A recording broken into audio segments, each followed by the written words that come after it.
Shaniduu jiraatotaa fi aangaa'onni naannoo sunii himan. Namoota du'an keessaa ijoollee dubartoota fi jaaroliin akka jiran qondaaltonni mootummaa naannichaa himan. Maanguddoon gan 51 naannoo Amdi Wayyaanee jiraatu obbo Tadasaa Gabruu namoota maatiin isaanii sababa beelan jala du'an keessaa tokko. Yeroo nagaan bu'ee jedhametti gargaarsa nuuf kennama jennee turre.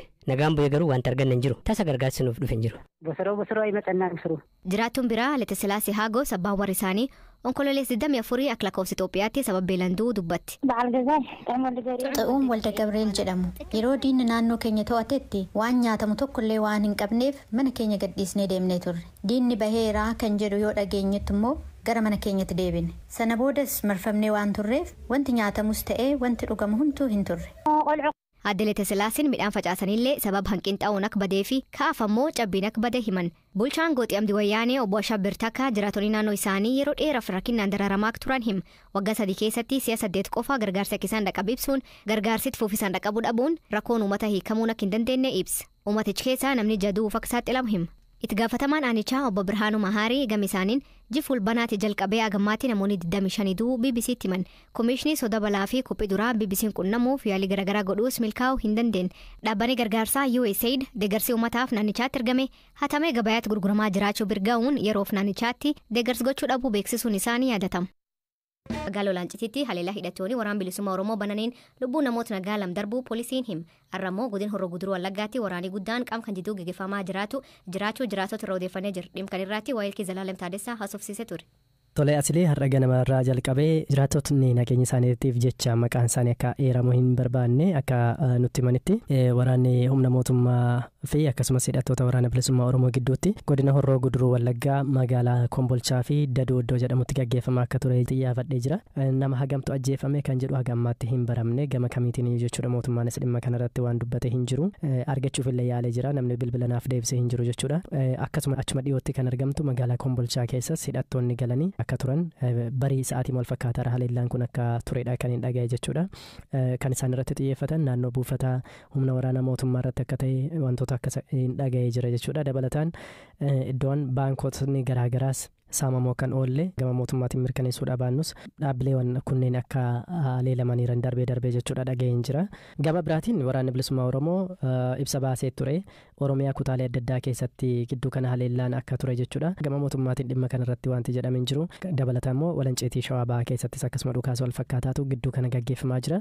Akka waliigalaatti kaasuu kan dandeenyu waraana bilisummaa Oromoo fi mootummaa Itoophiyaa gidduutti mariin nagaa Tanzaaniyaa odola Zanzibar irratti marsaan jalqabaa gaggeeffamee ture. Waraan kan amma maaltu kakkaasiin beennaa gaafasii waraaniin ture garuu ammoo haal kanaan hin turre amma babal'achaa jira gugudachaa jira wanti kaas maali marii kan keessatti yookiin waldhabii marii kan keessatti ka'e jira. Marii sanarraati akka hubannetti gabaasuuf illee naannoo sana waan tureef jechuudha. Qaamoleen lama waliin dubbachuu isaanii akka waan gaarii ta'e yookaan tarkaanfii gaarii ta'e tokkotti ibsanii jiru.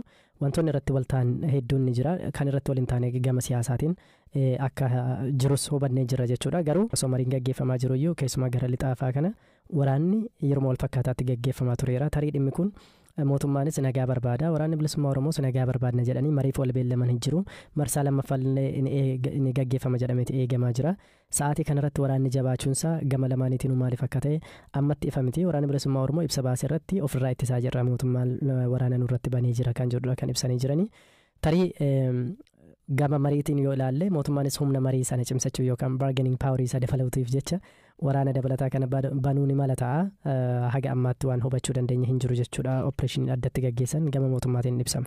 Garuu yeroo dheeraaf waraanni bilisummaa Oromoo bosona keessatti daangeffamee ture amma magaalatti keessatti dhiyeen kana yookiin waggoota dhiyoo asitti magaalatti hedduu keessatti Oromiyaa keessatti babal'achaa jira. Kaayyoon isaanii kun maali? Magaala keessatti babal'achuun kun maali? An fakkeenya Laancitti poolisiin achi nu dubbisne warraattuu magaalatti seenee waraan banee jedhan. Isaan ammoo ofirraa ittisuuf waraan banee jedhan. Dhimmi kun maali?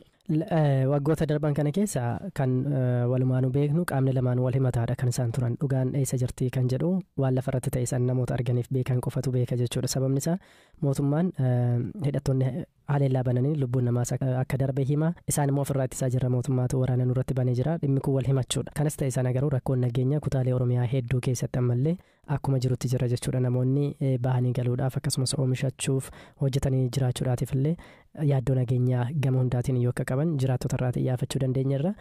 Ajajaan poolisii aanaa Bosaat Komanda Mohaammed Suufaa hidhattoonni kalee galgala magaalaa Laancitii seenuu fi yaalii godhaniin lubbuu namoota lama galaafatanii namoota bira irraan ammoo miidhaa dhaqqabuu himu.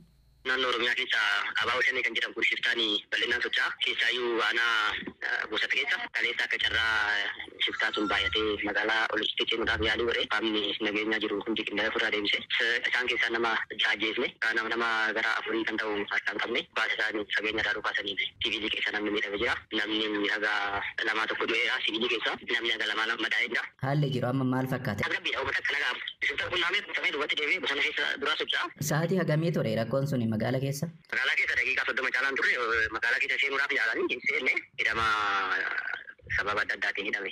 Isaan keessa karaa adda addaatiin karaa lolaatiin adda addaatiin qabamee waan jiruufi kaayyoon isaanii san baasuudhaaf waajjira poolisii dhufanii waajjira poolisii seenuu hin dandeenye humna isaaniitii ol ta'e makkalaakaan naannoo san jirullee birmatee gara duubaatiin seenee fi tarkaanfii san fudhate. Haalli jiru amma nagaa sodaanii amma. Waggoota sadan dhufu keessatti gaggeeffamu ministeerri karoora fi misooma Dr. Fitsum Asaffaa BBC'tiin lakkoofsi uummataa waggoota dabran keessatti irra deebiin dheereffamaa akka ture yoo ta'u sabab kanaan baay'inni uummataa waliigal biyyattii ilaalchisuun odeeffannoo amansiisaa ta'ee hin jiru. Dr. Fitsum lakkoofsi uummataa fi manaa yaadam kuniin amma maalirra jiraa ibsuun eegala. Dhimma karoorarra jirudha. Akka lakkoofsa Itoophiyaa bara 2016 hanga 2018tti waggoota 3f karoora investimentii deemu baasaa jirra. Dhimmoota kanneen kana keessaa sagantaan misooma istaatistiksii Itoophiyaa tokkodha. Akaakuuwwan qorannoowwan sagantaan misoomaa kun qabate keessaa immoo lakkoofsi uummataa fi manneenii jira. Qorannoon bu'uuraas ni jira. Yeroo sirrii lakkoofsi uummataa fi manaa itti gaggeeffamu murteessuuf ammoo koomishinii lakkoofsa uummataa fi manaa paarlaamaan hundeessee jiruuf dhiyaatee murtaa'a. Koomishinii kana dura bu'ummaan kan gaggeessan ministeera itti aanaa yoo ta'u pirezidaantoonni naannoos miseensadha. Kanaaf waggoota sadan kana keessa yoom lakkoofsi uummataa fi manaa akka gaggeeffamu ni murtaa'a jechuudha. ፓርላማ በተሰጠው ስልጣን መሰረት ይወስናል። lakkoofsi uummataa fi manaa kanaan dura sababa weerara koronaatii fi waraanaatiin yeroo qabameef irraa akka dabru kan himtu Dr. Fitsum lakkoofsi uummataa fi manaa immoo raaga funaanuu waan ta'eef haaldureewwan akkasii hojii sadarkaa idil addunyaatti fudhatama qabu jechuu fi murteessaa jette. አንድ ሴንሰስ ኢንተርናሽናል ሳንስ እንዲኖረው lakkoofsi uummataa fi manaa tokko sadarkaa idil addunyaatti fudhatama kan qabu gochuuf haaldureewwan bakka hundaatti fudhataman guutamuu qaban jiru. Inni tokko bakka hunda yeroo tokkotti argachuu danda'u feessa. Kana gochuuf ammoo ni danda'ama moo hin danda'amu kan jedhu waan lafarra jiru ilaalaniitu murtaa'a. Kanaaf bakka hunda seenuuf waraanni jiraannaan rakkisaadha. Koovidiinis akkuma kana sochii dhorkee ture. Qaqqabamee waan hojjechuu hin danda'amneef sababoota kanaafidha kan ture. Amma garuu haaldureewwan kunneen guutamaa waan jiranii fi karoorri kan qabame irratti hojjetamaa kan jiru. Murteen dhumaa ammoo kan qaama paarlaamaan aangoo kenneefiin ta'a jechuudha. ፓርላማ ስልጣን የሰጠው አካል ነው ማለት ነው።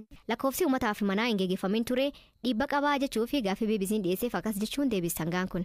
መረጃ እኮ ምንም ቢሆን ragaa dhimmoota uummataa waliin wal qabatan fudhatama qabu qabaachuun galtee imaammataa bahaniif karooraa fi wantoota biroo barbaachisaniif fayyadamuuf murteessaadha. Waggoota muraasa darban keessa kun hafuu isaatiin ragaa qabataa fi qulqulluu irratti dhiibbaa mataa isaanii qabaata.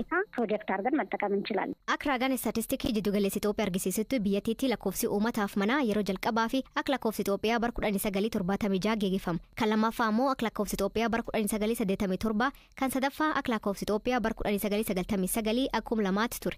Itoophiyaatti agammaa lakkoofsi uummataa fi manaa si'a sadii qofa gaggeeffama. Lakkoofsi uummataa fi manaa afraffaan ni gaggeeffamaa jedhamee kan ture akka lakkoofsi Itoophiyaa bara 2010 kan ture yoo ta'u sababoota garaagaraatiin marsa 5f dheereffame. Raagaa dhaabbanni mootummaa dhiyeen kenneen biyyoota addunyaa sadattee baay'een uummata addunyaa walakka qabdi jedham keessaa Itoophiyaan tokko akka tilmaamawwan raagalee garaagaraa Itoophiyaan uummata miliyoona 110 ol qabdi.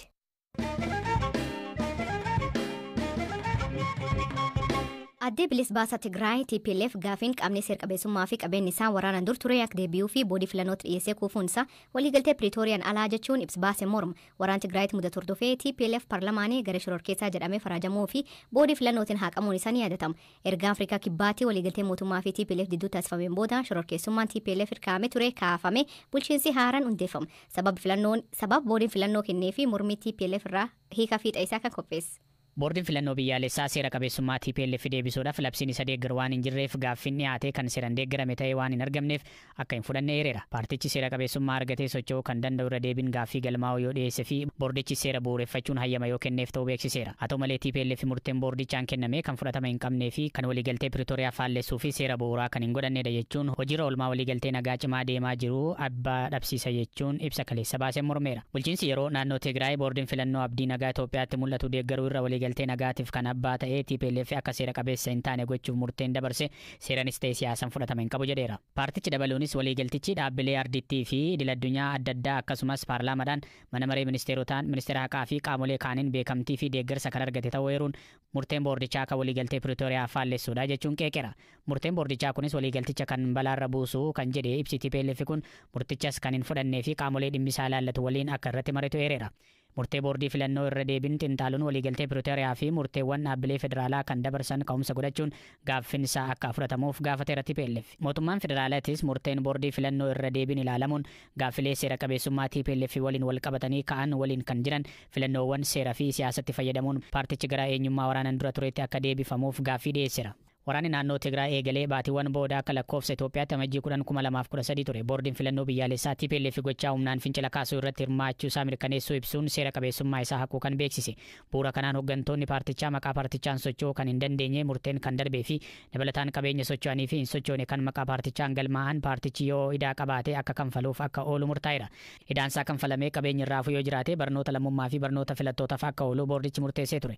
Waliigalteen nagaa erga mallattaa'ee fi waraanni erga dhaabateen booda TPLF gara sochii siyaasatti kan deebi'e yoo ta'u kana hordofees beekamtiinsaa akkasumas qabeenyisaa akka deebi'uuf gaafatus boordichaan fudhatama hin arganne. Boordiin filannoo biyyaalessaa Itoophiyaa dhuma torbee darbee irratti deebii kenneen qaama seerummaa TPLF deebisuun akkaataa labsii 1162 muraa 2011 bu'uura seeraa kan hin qabne ta'uu ibsuun gaaffii TPLF kuffiseera. TPLF qaama seerummaa argatee socho'uuf akka haaratti galmaa'ee boordichaan yoo